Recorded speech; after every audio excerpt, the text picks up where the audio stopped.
شیخ عبدالوہاب بخاری رحمۃ اللہ علیہ فرمایا اے ہر شاید باوجود قرآن دی ہر آیت دی وچ حضور دی شان کو اور ای آیت دے تحت شیخ عبدالوہاب بخاری فرمایا کہ اللہ پاک نے جو ارشاد فرمایا کہ میں اپنے بندے دی وچ جنت وارث متقیہ کو بڑے سا پرہیزگار بنے تو حضور قلوت کی متقی کائنات وچ پیدا کیا بھی نہیں اور نہ پیدا دے سکتا ہے، لہٰذا ہی دا مانا اے بڑھتا ہے اینو رسول تلک جنت محمدہ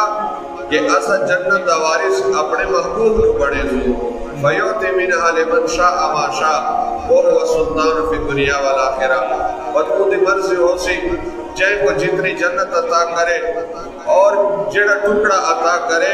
وہ دنیا دے اندر بھی سلطان ہے، وہ دا حکم چل سکتا ہے اور آخرت دا سلطان بھی حضور ہے۔ سبحان اللہ۔ یعنی ہی آیت کریمہ دے اندر بھی نبی پاک علیہ الصلوۃ والسلام دے شان آپ دی عظمت موجود ہے، اور اے الحمدللہ اصحاب اللہ تعالیٰ نے اے عقیدہ عطا فرمایا کہ نبی پاک علیہ الصلوۃ والسلام اللہ دی مہربانی نال دنیا دے خزانیاں دے بھی مالک ہے۔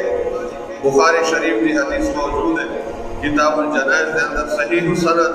حضور فرمایا وَإِنِّي أُوتِيتُ مَفَاتِحَ خَزَائِنِ الْأَرْضِ کہ زمین دے جتنے خزانے ہیں انہاں دے چابیاں اللہ تعالیٰ نے میرے کو عطا فرمائی، اور اے ہر کوئی جانتا ہے کہ جے دے ہاتھ دے وچ چابی ہوتی ہے تو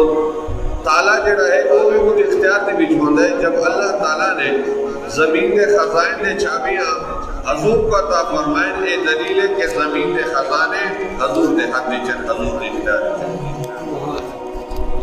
اور ای آیت کریمہ دے روشنی دی بھی صاحب سلیمان علیہ السلام کو اللہ تعالیٰ نے شرق والغرب پوری کائنات دے اتے بادشاہت عطا فرمائی، سلطنت عطا فرمائی، جنہ اور انسانہ دے اتے آپ دی حکومت ہے، اور ہواواں آپ دے حکم دے مطابق چل دیں، جانور اور پرندہ دی بھی آپ بولی جان دیں اور وہ بھی آپ دے حکم دی اطاعت کریں دیں، اور بیت المقدس جڑا قبلہ اول ہے یہ سلیمان علیہ السلام نے جنہ کل تعمیر کرایا ہے، اور دنیا دے خزانے وہ سارے سلیمان علیہ السلام دے حوالے ہیں۔ اللہ پاک فرمایا ھذا عطاؤنا فمنن او امسک بغیر حساب، اے سلیمان یہ اساڑی عطا ہے، اساڑی ڈیمن ہے، یہ ہن تواڈا مرضی ہے، کہیں کو کوئی شے دے ہو تواڈی مرضی ہے، ان کو روک گنو تواڈے نال کوئی حساب کتاب کوئی نہیں۔ اے سلیمان علیہ السلام دی سلطنت دنیا دے اندر ہے، لیکن مصطفیٰ جان رحمت دی سلطنت مصطفیٰ فی ملکوت کل الورا، دنیا دے اندر بھی آپ دی سلطنت قائم ہے، اور آخرت دے سلطان بھی مصطفیٰ جان رحمت ہے۔ امام اعلیٰ حضرت فرمایا مالک کونین ہے وہ پاس کچھ رکھتے نہیں، دو جہاں کی نعمتیں ان کے خالی ہاتھ میں، دو جہاں کی نعمتیں ان کے خالی ہاتھ میں۔